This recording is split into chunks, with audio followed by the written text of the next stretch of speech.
Well, welcome back to another episode of Winning Through Culture. I am so excited to be here today with Scarlet Harris, a financial professional who's really focused in the veteran space. This is part of our veteran series as we're looking to make sure that our cultures that we're building on a consistent basis are inclusive, that they are relevant and impactful, not only to those that we currently have in our population, but also those that are looking to transition from military life into civilian life. And this series has been a lot of fun to put together. And I welcome the dialogue today with Scarlet, as she is an accomplished financial professional who is dedicating her service to serving those who have served us so diligently and so valiantly. So Scarlet, thank you for being with me today. I'm looking forward to the conversation. Thank you for having me here. Absolutely.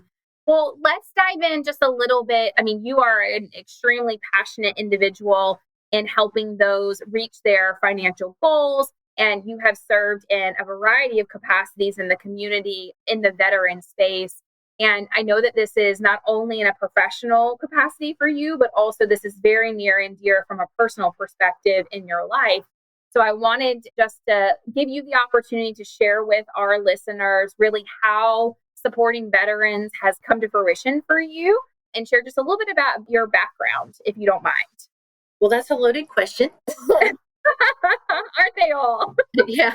So there's a lot. My father was a blinded Korean War veteran. And so I grew up in a home with him.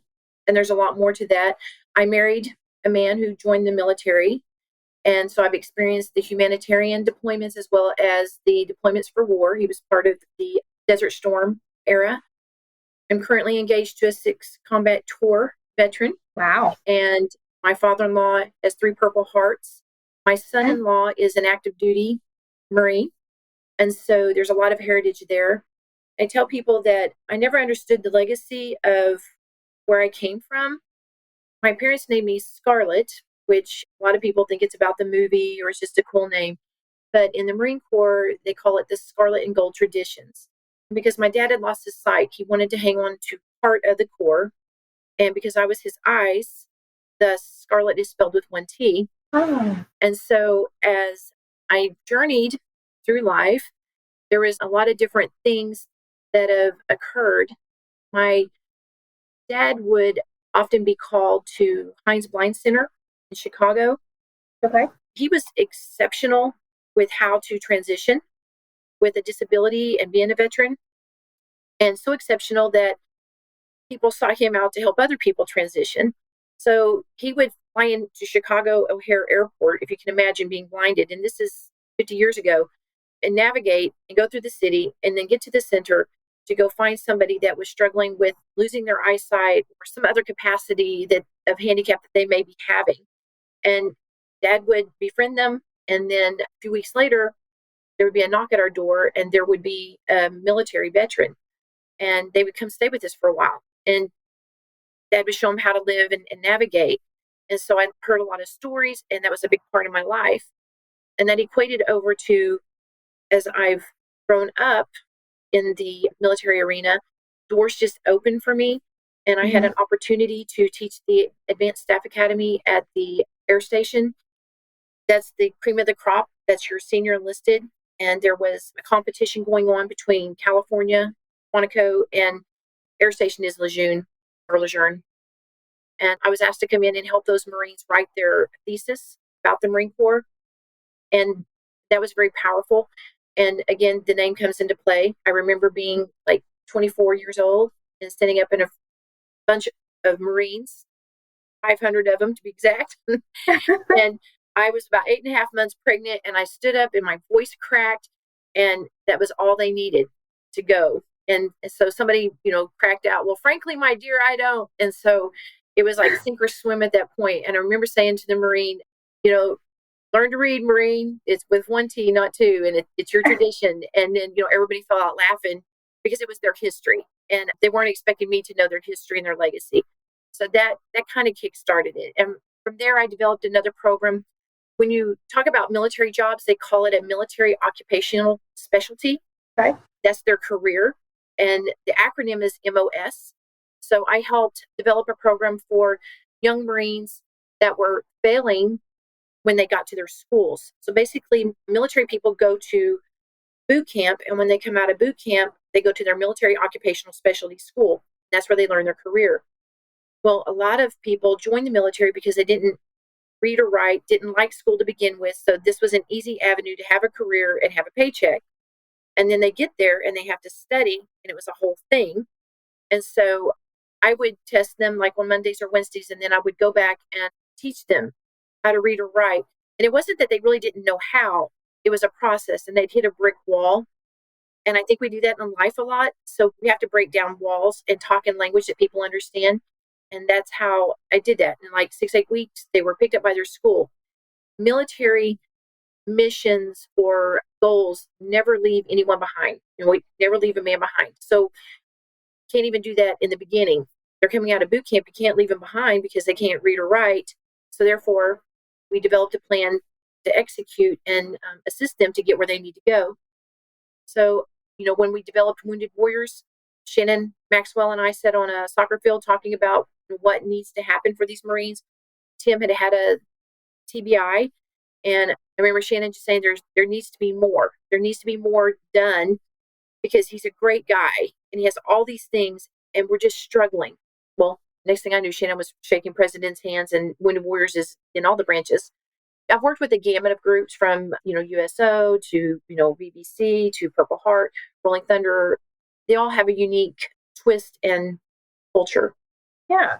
Well, your journey is definitely incredible. And just you sharing how your father really instilled that ability for you to experience that transitional process.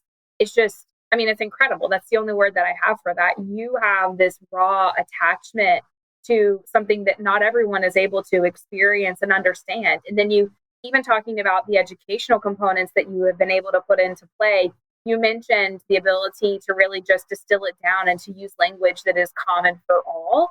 And I think one of the skills that you really have is the ability to take what that military transition looks like and then apply it to helping those individuals reach their goals, whether that be financially, professionally, and through advocacy. You've been able to do that, which is just, again, incredible. That's the only word that I have for it. And your story just really resonates with me.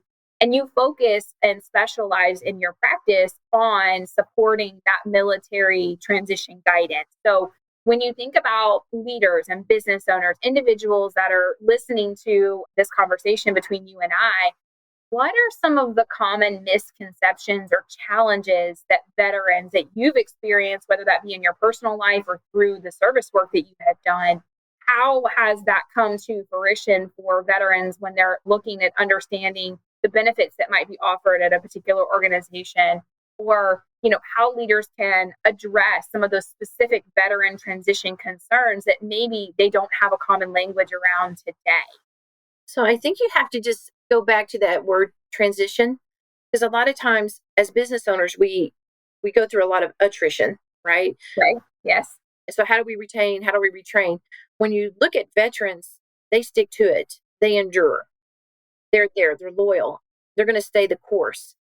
And so a lot of the value comes, and a big part of creating that culture is identifying that they're valued. So there's a lot of misconception when we talk about military, PTSD being one of them. That's an acronym for post-traumatic stress syndrome.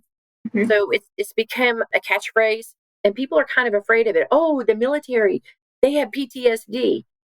And I haven't researched the data recently, but the last data I had, it was like there's 7% of military have PTSD.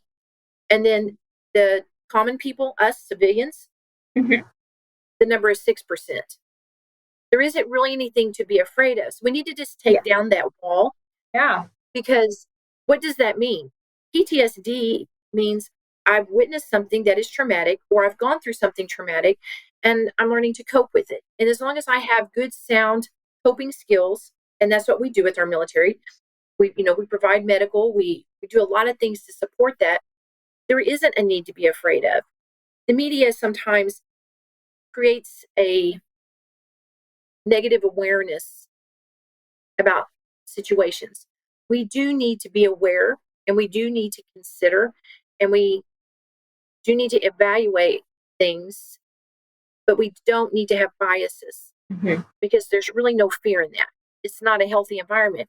So when you hire somebody that has like PTSD or transitioning out of the Marine Corps, one of the things I like to tell employers is talk to them, get to know them. Because what they just did, number one thing, they just hired security for their company, whether they realized it or not. Right. Yeah. A military professional isn't going to quit doing what's been developed in them. It is at the core of their being. They're always protecting. So like if you see them out, a lot of times military people, like if you're in a restaurant, they sit in the power seat so they can see the door, They want to see what's going on. So when you hire them, think about their office location. Can they see the accesses? Because if something ever happened in a business, they're going to be the first to act, and they know how to act. They've been trained in that. And so like if you have committees at your company, empower them and put them in a place where they can teach others. I use this a lot in churches. A lot of things are happening to churches, and then people are like, do we go? Do we not go? What does that look like? And then if you see somebody, like in North Carolina, we're an open carry state, so you may see somebody carry a weapon, and people react differently to that. They're scared of what they don't know. And so I know, like locally, and we're predominantly veteran, you will see guys who've gotten together and they actually patrol, and they just walk around the churches. They look for, is there somebody that has a backpack that might be kind of doing something weird? And this works in business as well. They identify risk. If they see somebody, domestic violence. I had one of the guys not too long ago come up to me, and there was a lady, and she was in a domestic violence situation, and they de-escalated the situation, and we got help. So they're really good at identifying. And the other thing I would tell employers is when we talk about military, everybody thinks it's foxholes and guns and violence and war. It's not like that. The military is a city within itself. A base is a city within itself. So they have restaurants, they have food, they have stores, they have computers, they have technology, they have to have logistics, they have to know how A is getting to B. When you have to take 1,000 men and transport them in 24 hours somewhere, you also have to have toilet paper, and you have to have, food and water. So they're very good about thinking and planning and being strategically involved in problem solving. They are very direct. So talking with them, sometimes maybe we have to tell them to tone it down a little bit, because to them it's just, they blurt it out. But they're problem solvers. If they come to you with a problem, they're also going to have a solution. Sometimes trying to understand the difference between the military and the civilian world is what that may look like. And so explaining and being able to soften the directness, maybe with, staff, or let the staff know, hey, they don't hate you. They're not trying to be mean to you. They're just, to them, it's an order. It's a directive. We don't fluff it up. We just execute. Because if you think about their culture, if they talked about it and all around it, someone may actually die. So when we say things, we just execute. Well, and I think one of the points that you made, which I had not really thought about, which was very cool for me, is like you talk about a base being its own city, right? And there is that opportunity when we think, like transition of military into civilian life. As you said, like I think most of the population immediately goes to combat or the skills that they would have been trained on in some type of action capacity. Whereas there is an entire community of support that needs to occur in order for that to even exist. And so when we think about individuals that might be transitioning from, a military career, and you called it, an MOS earlier, right? So when they're transitioning from their career in the military, their skill set is vast. It might be in technology. It might be in logistics, like you were talking about that. And just peeling that back, taking the opportunity to sit down with that individual and really understanding their journey in the military space. So we better know as leaders, as employers, as business owners, how to apply their skills to what we're looking to have and retain in that particular position.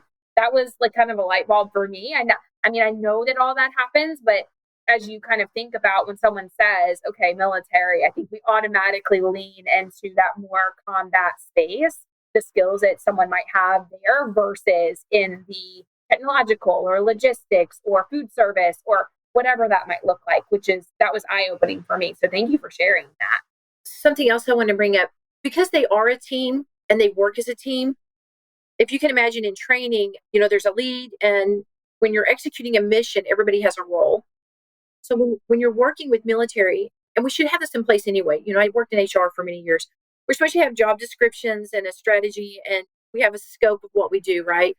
They are very in tune with what their scope is and what their place on the team is. But when they transition from the military to the secular world, in a civilian capacity, the communication is not always clear.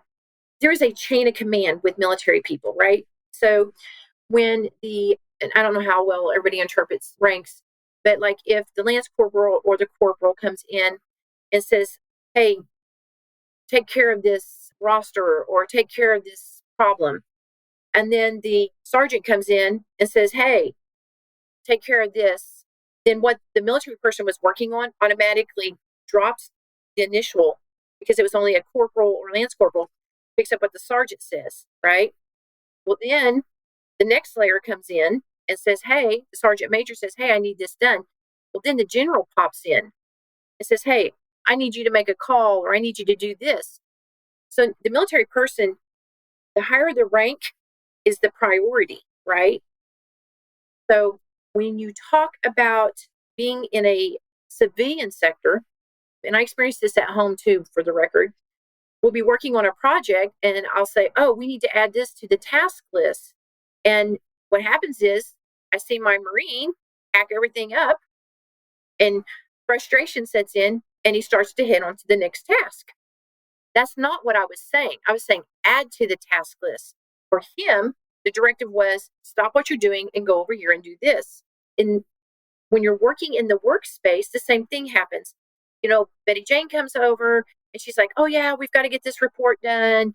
And then, Bobby Joe comes over and says, yeah, we've got this project we're working on. And so they start communicating. And so the military person is like, okay, what is the priority? And then the boss comes in and he says something and he's thinking 3 months down the road. He's just sharing because he's got this new teammate. He's just trying to communicate, love on him, a little more visionary. Yeah, include them, value them, support them. But what he's saying is, no, don't do anything here. Focus on this. So we have to make sure we determine priorities and explain that to the team so that we don't get confused, and maybe actually have team meetings where we say, hey, XYZ has to happen. And then we're going to work on this, because they will execute a mission. I mean, that's what they're trained to do. And if you tell them to do something, they're going to get it done, and they're going to come in early, stay late. They're going to do whatever it takes to get it done in the best way they can for you. So there's a lot of frustration with that. And often I coach military people when they're getting out of the service, take a 6-pack of jobs with you, because you're going to get frustrated. And it's because when they get to the civilian world, there isn't clear communication, and that prioritization is a thing for them, and it just escalates for them, and it makes them very unhappy, because all they want to do is succeed. Yeah. And they want you to succeed. And so they don't communicate like we do. They're not big talkers. So they just get quiet, and then they may be gone. And so when you see them get quiet, what you need to do is say, hey, what can I do? But you got anything going on with your work? What is something that you really enjoy? What is something that's frustrating you? Talk to them about that, and maybe open it up. Say, well, when you're in the military, we understand there's a chain of command, and we do have a chain of command. It's a little bit more relaxed.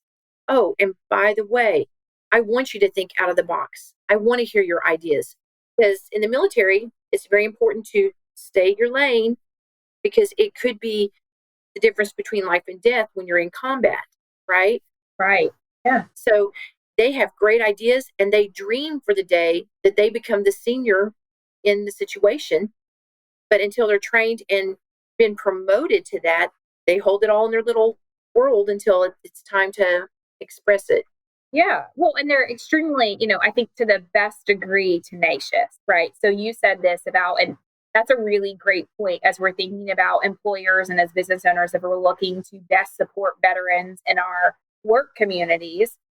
and also in just our community in general, but in our work community, specifically in a professional respect, is to be cognizant that that chain of command, it does exist. And yes, as you said, it is a little more relaxed in a professional setting, but just being very clear on here is the role that you play on the team. Here's what you're responsible for, what you own. And here are the areas or projects or opportunities where you can dream and share the ideas that you have in a collaborative environment. And just be really clear on when that exists and where the proper time and space for that is. And also on the other side is knowing that they will leave no stone unturned when it comes to finishing something.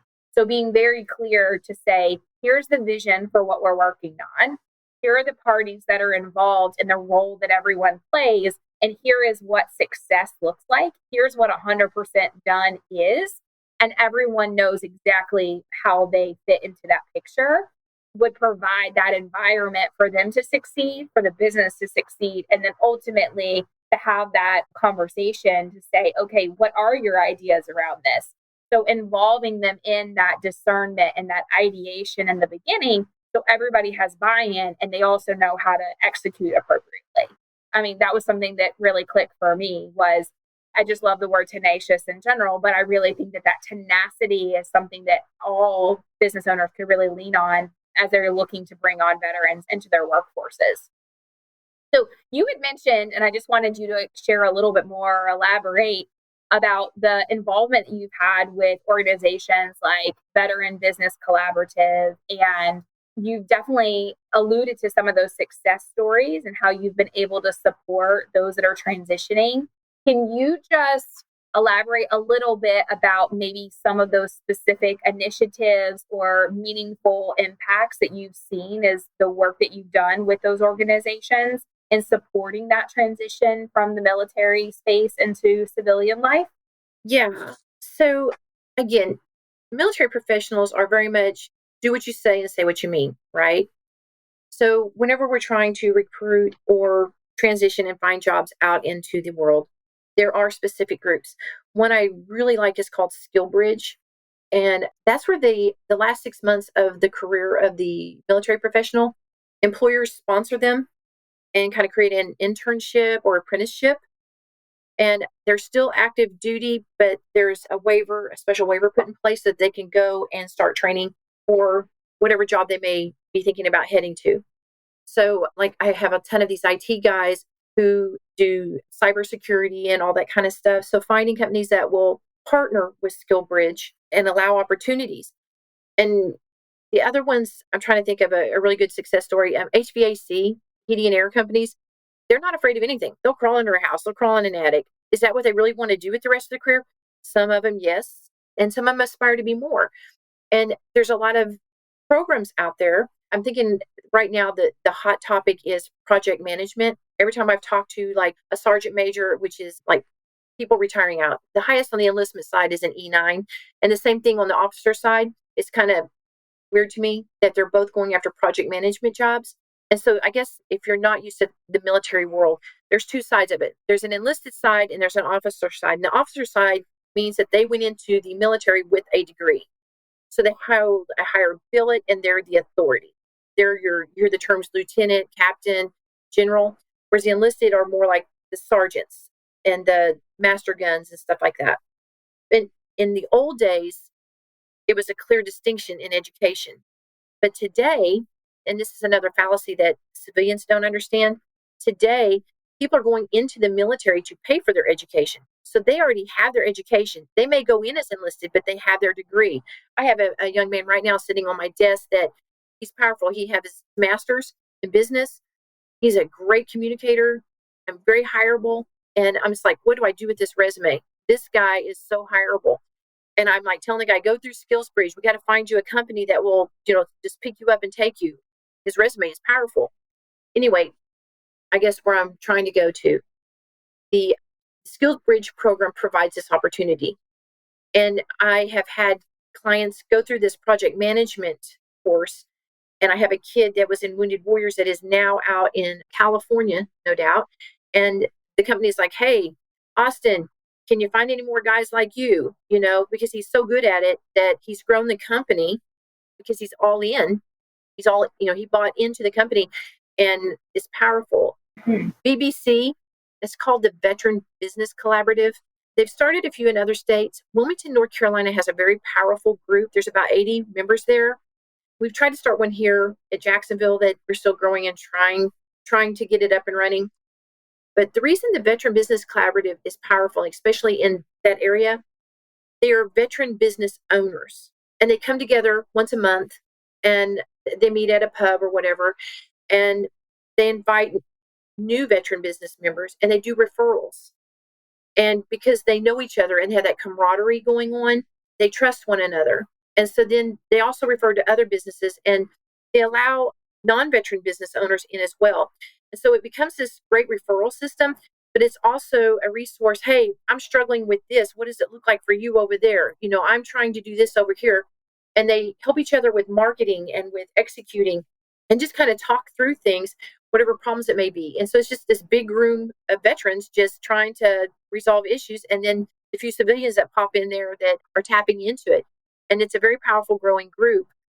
Another thing that I was trying to do with Chamber of Commerce's was to identify your veteran-owned businesses or businesses that do hire veterans and put a sticker in the window, support them. So Scarlett, you mentioned Skill Bridge and how, you have a resume on your desk right now for an individual that is powerful, a great communicator, someone who has a higher level of education and is looking to transition into a civilian professional responsibility and role.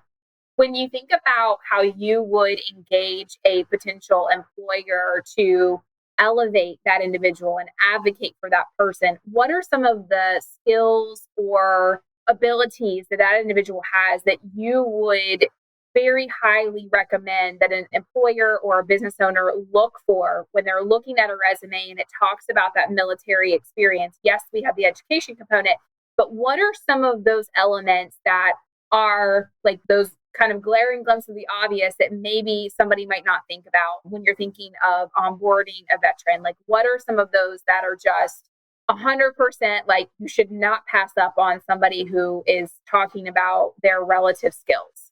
Okay, so first of all, as hard as they try, and they pay people to help them write their resumes, right? Which is genius. They should. Yeah. I'm on board with that. Yeah. Because you talk to them and you look at the resume and it looks like they've never had a job in their life because they do it all by rank, right?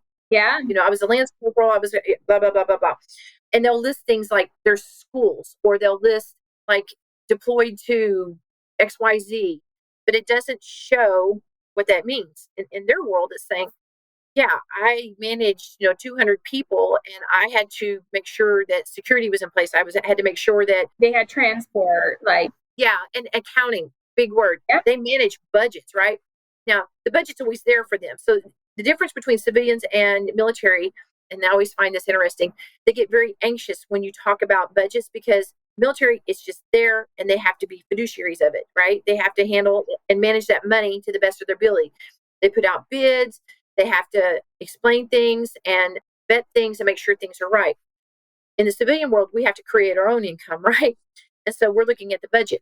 But what equates over is this person understands fiduciary responsibility. They understand they have to stay in that budget and that they have to get the biggest bang for the buck. And they understand accounting. And when we're looking at hiring veterans, we don't get that accounting piece. When I hire somebody out of college, right, they may have the degree, right? Just like this guy has the degree, he has a business degree. But what else he brings to the table is experience, hands-on work experience, problem solving, dealing with things, and, just that solid backbone that you need sometimes to get through things and to look at things objectively. When you're first coming into things, you pass tests, you have the knowledge in your brain, but you don't have the experience to execute or to understand all the questions to ask because you never had that come up before. So it's really interesting when you get an experienced civilian at the table and then you get the young college student at the table and you get the military person at the table, you've got the perfect storm. I mean, you really do. Yeah. Because you're covering all aspects of things. Well, you brought up a really good point that when, you're looking at that resume and the how a military individual might list something might not have those buzzwords, right? That would be, we would say, oh, well, that's, apples to apples. It's more like, what are the questions? Like, how should I ask? And this is just me thinking out loud, right? And so if I see on there X, Y, and Z, I know that that is a question I should ask around that experiential learning that that person had in the accounting space, or well, this means that they manage 200 plus people. Like that is something I think definitely is missing, because with a lack of understanding as an employer, as a business owner, as a leader, what that relative skill is, that definitely could be a hindrance. And I think that just being able to unpack it and just ask really inquisitive questions would help so much so in allowing that military professional to express what that experience has been for them and how they would be able to apply those skill sets to whatever role they're looking at to potentially be onboarded in your organization. Yeah, they definitely, when you look at their skill sets, leadership is always at the top, right? Right, yeah. And then, but in the civilian world, we're going, well, really, is that leadership? Because they've voluntold everybody things. So is there a little bit of transition with an adjustment in that? Maybe, but they still lead and they know how to lead. Financial responsibility, they get it. They have self-sufficiency.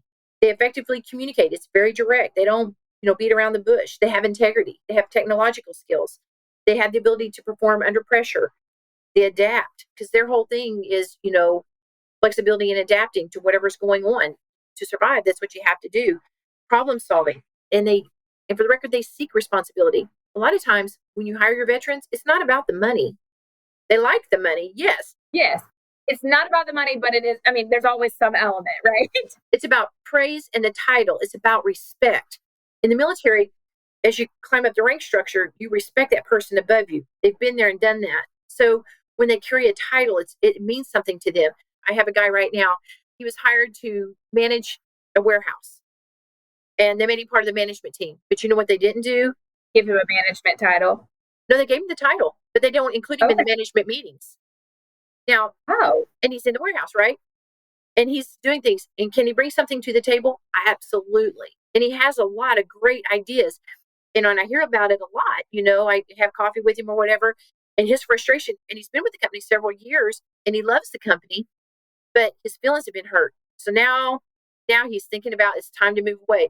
And so I've been trying to whisper in the employer's ear, hey, you're getting ready to lose somebody that you value. And all you really need to do is invite him to the team meetings and value him and just let him be part of that ideation and deciding his process. Title is management. So like in the military, he's not the general, but he might be the captain or the lieutenant colonel or whatever, because he's in management. He's not the entry level guy.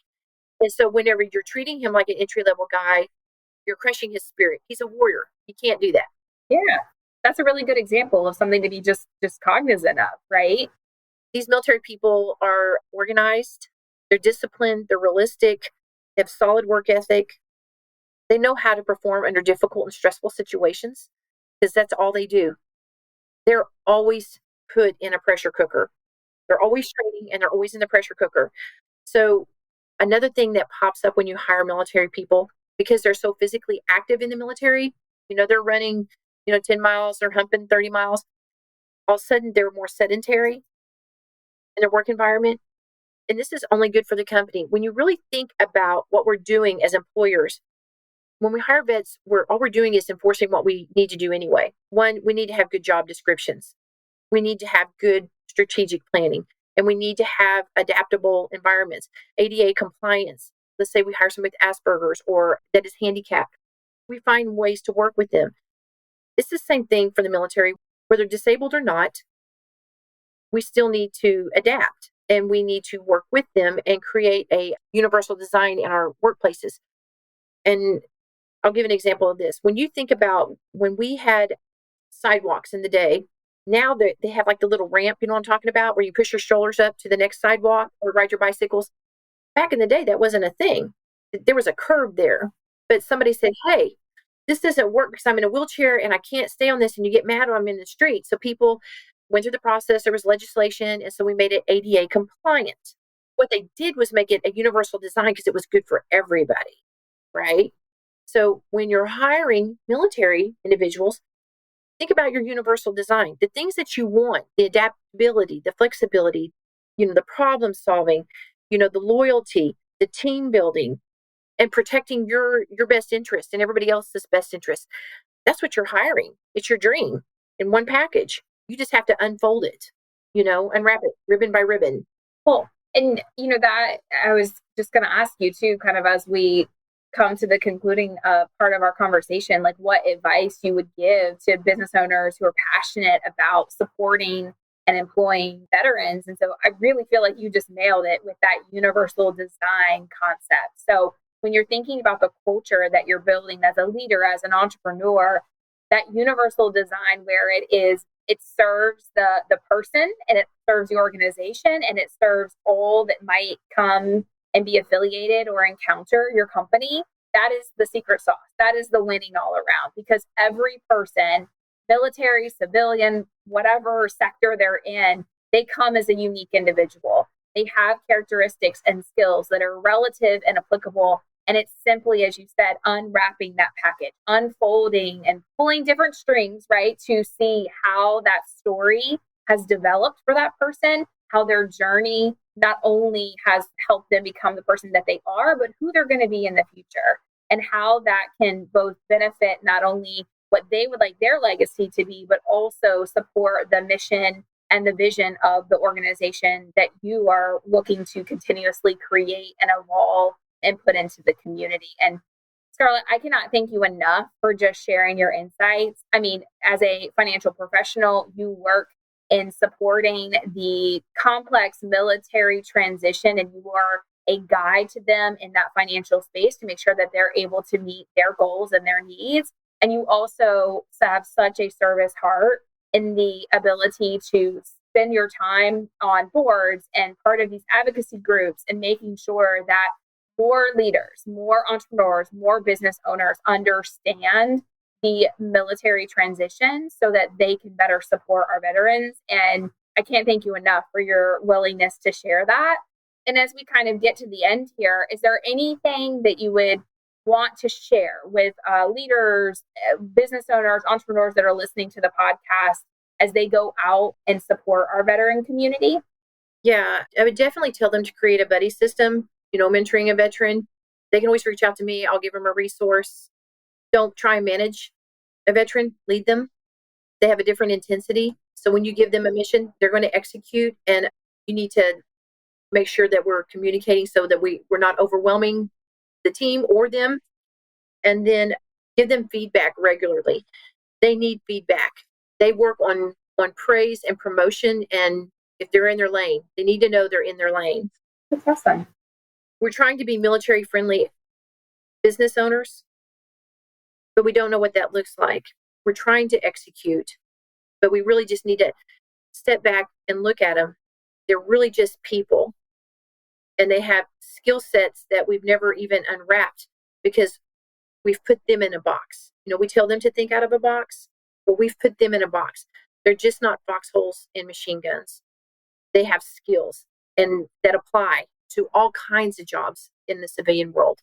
So keep that in mind as you meet somebody, unwrap them, and enjoy what you learn. There's so much they have to share, and they've been all over the world. Their experiences are vast. And one last thought, because when we talk about the DEI numbers and stuff, when you're hiring veterans, a third of the military population, hits all those billets. So the diversity's there, all of it, everything's involved. And there's also advantages. There's the Vet 500, there's WOTC, there's credits that you get on taxes for hiring these people. And there's a whole slew of other things that I could talk on. But there's more than just hiring an individual. When you hire a veteran, you hire a family member. They become your extended family, and they're going to retire with you. So there was something else I wanted to add. Don't forget your veteran spouses. They've been going to school and following and supporting the military professional their whole entire career, but they have a whole slew of talents and skills that employers don't understand. and they tend not want to hire them because it looks like they have broken work experience.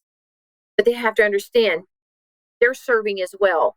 And so just because work experience looks broken doesn't mean that it's not consistent and that it's not relevant. And value that, unpack it.